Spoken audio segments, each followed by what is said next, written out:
I wanted to share with you my personal experience with absolutely beating myself up in my own mind with all these bullshit stories that really don't resonate with who I actually am, and they made me feel so crap. But I've come out of it now, and I realize now that my body is calm and I've stopped crying and all that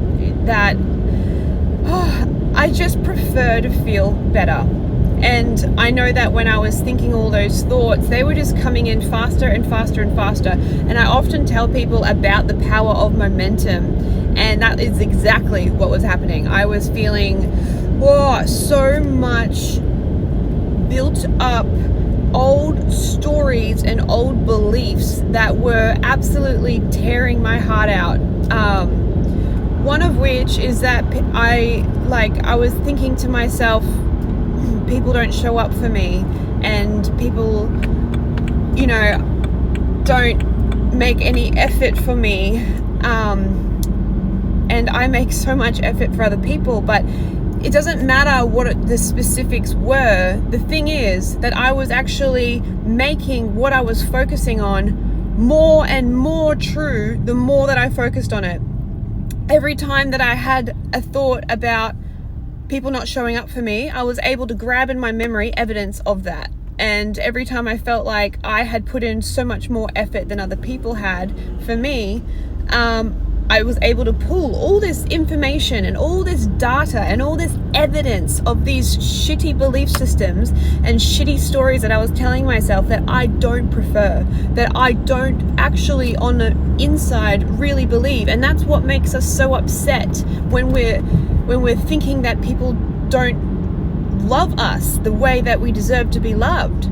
It's not what's actually happening, it's the definition that we give their actions about us. So I was creating these stories in my head that was saying that because they don't come to me as much and because they don't show up for me in the way that I wish they would, I started to create a story around that, saying that I'm not worthy, I'm not lovable, I'm not worthwhile, I'm not worth the effort. And that is what I discovered in those moments of me bawling my eyes out, is that I was sad because I was hearing these stories in my head from my mind that I was allowing to play. And that's the key part, is that we have creative control of our minds. We have the ability to stop thought if we decide to. And I was realizing, I'm like, I am making all this evidence point to the fact that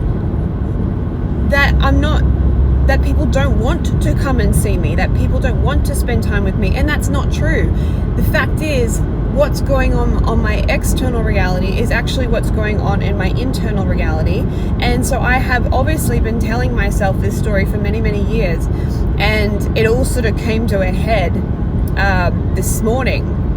And like my period is a little bit overdue, and like the moon it's going to be full tomorrow, so it makes complete sense why there's a lot of external sort of influences. But I'm actually grateful for it, because now that I have broken down and was crying like that, I can see so much clearer that I do not ever want to feel that way. And I actually have the ability to choose a perspective about myself where I can rise above that and be like, no, the reason why I felt so shit when I was thinking those thoughts is because it's not the truth. It's not my truth.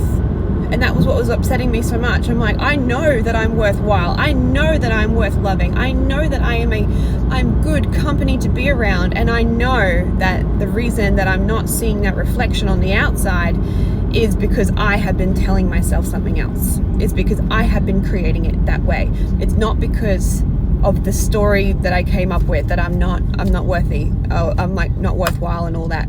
So I wanted to jump on here and just share this raw video for you guys to relate to, because I mean, I teach law of attraction, but I have my moments when I am just in my feelings and letting them rule me, letting them dictate what happens and what I think about. And so what actually calmed me down is that I knew enough that focusing this way was not going to help, and that it was going to get worse and worse and worse, because that's what momentum does, right? It like just builds up until you're rolling down this very steep hill and you can't very much stop it. So I decided, I'm like, all right, I'm going to focus on something completely different. And so I picked up a novel that I've been reading, and because it makes you tap into your imagination, it helped immensely. And so I wanted to share that with you guys, because reading, oh my god, just get yourself a really good book, and then if you're ever just in that space, give yourself, and I wasn't able to do the calibration, and calibration is where you take a thought that you've been thinking a certain way and you change it by changing the perspective.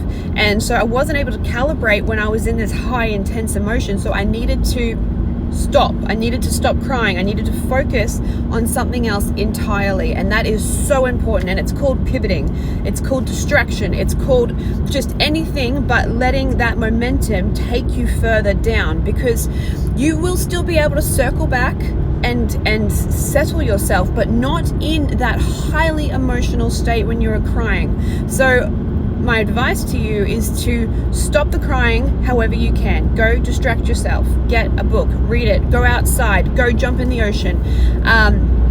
Don't call a friend when you're like that. It's better that you don't involve other people when you are in highly emotional states, because they won't be able to pull you out the same way your inner being will. And that is so important, because I think a lot of the time that I was feeling that sense of abandonment, sense of people not being there for me, it was about me being in this really highly emotional state and being like, no one's there to help me. But no one can except for you, because they can't control your thoughts, they can't control how you're feeling. Only you can. And often when somebody is watching you in your unalignment and watching you in your vulnerable state, they are actually not it actually makes you feel worse. It does for me. I'm like, this isn't who I really am. I am normally really attuned to who I am, and so when I am upset in front of other people, I feel like it's like amplified, because I'm like, they don't understand why I'm thinking this way, blah, blah, blah, blah. And then you go off into this like little victim mentality, like if only they knew what I went through, then they would understand why I'm feeling this way. And then I'm like, it's just this horrible like this bleh in your head. So my advice, just calm down and think about it later if you have to. And I realized, I'm like, you know what? I just want to feel better. I don't actually need other people's approval to know that I am worthy and to know that I am worthwhile. And so I hope you guys don't look to other people for your sense of wholeness. Look on the inside. And that's what I really felt my guides were telling me. They're like, it's not them that you miss. It's this connection to the divine that you're actually missing, that you're craving, that you're yearning for. So look for that connection on the inside first, and then it will reflect back to you on the outside. And by that time, you won't actually need them anymore. You won't need the friends to show up for you. They just will be showing up all the time because that's what you attract. But it won't be from a sense of need or lack. It will be from a sense of wholeness and from a sense of, I have connection to the divine realm, and my friends are just the icing on the cake. They are not, you know what I mean? Because people are fickle. Everyone is. I am. Everyone is. Because we all have our own emotional little journey to go through, and sometimes we are just not able to help anyone else in that situation. Okay. That's me for today. Thank you so much for tuning in. I absolutely love sharing my story with you guys, and I hope it's resonated with someone out there. Don't judge yourself if you get into highly emotional states. It's okay. Self-forgiving, like forgiving yourself, is so important too. And just be like, you know what? It's fine. It's fine. Just self-soothe. Soothe yourself every moment you can. And remember that you are divinely loved and so powerful. All right, my guys. I love you all. Have a great day.